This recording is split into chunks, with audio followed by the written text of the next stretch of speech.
President Trump has declared that November 27th is an appropriate deadline for Ukraine to accept a new US-backed peace plan.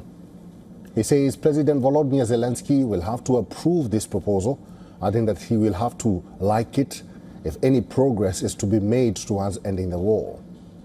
According to reports, the United States' 28-point draft calls on Ukraine to cede territory, accept limits on its military, and renounce ambitions to join the NATO.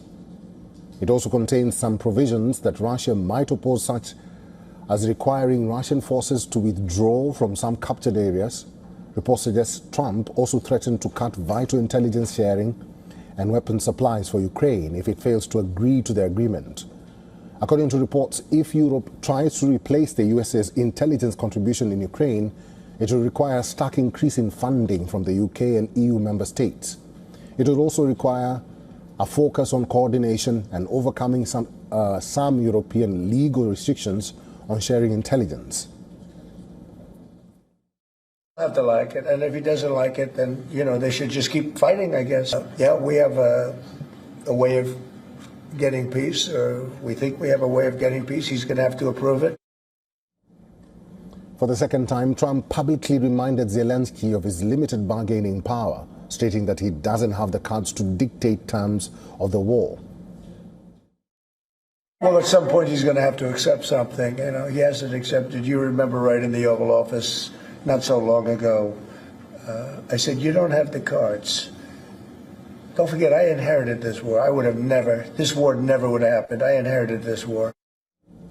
After speaking to US Vice President J.D. Vance on a phone call that lasted nearly an hour, President Zelensky, in a social media post, said that Ukraine will work on a peace plan with the US and Europe at the advisor level, adding that he respects Trump's efforts to end the war.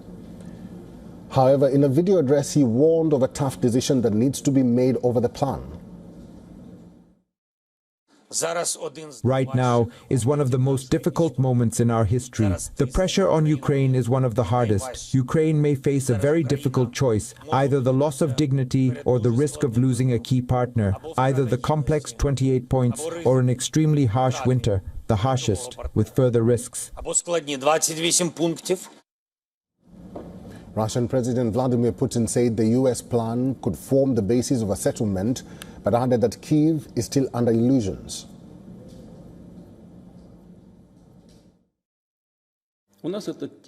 I believe it can lay the foundation for a final peaceful settlement. Apparently, Ukraine and its European allies are still under illusions and dream of inflicting a strategic defeat on Russia on the battlefield. If Kyiv does not want to discuss President Trump's proposals and refuses to do so, then both they and the European warmongers must understand that the events that took place in Kupiansk will inevitably be repeated in other key areas of the front line. Putin's comment came as Russian troops claim fresh gains. Drone footage from newly claimed Kupiansk in Kharkiv shows explosions and uniformed soldiers holding Russian flags. As a US peace proposal sparks alarm in Europe, UK Prime Minister Keir Starmer stressed that any solution must honor Ukraine's fundamental right to determine its future, while German Chancellor held a phone call with Trump to discuss the American peace proposals. United Nations Secretary General Antonio Guterres affirmed that any peace deal must specifically uphold Ukraine's territorial integrity. Now, we all want a just and lasting peace. That's what the President of America wants. That's what we all want. And so we need to work from where we are to that end. But the principle that Ukraine must determine its future under its sovereignty is a fundamental principle. EU Chief Ursula von der Leyen announced that EU leaders will convene this Saturday to discuss Ukraine, with follow-up talks at the G20 and an EU-African Union summit.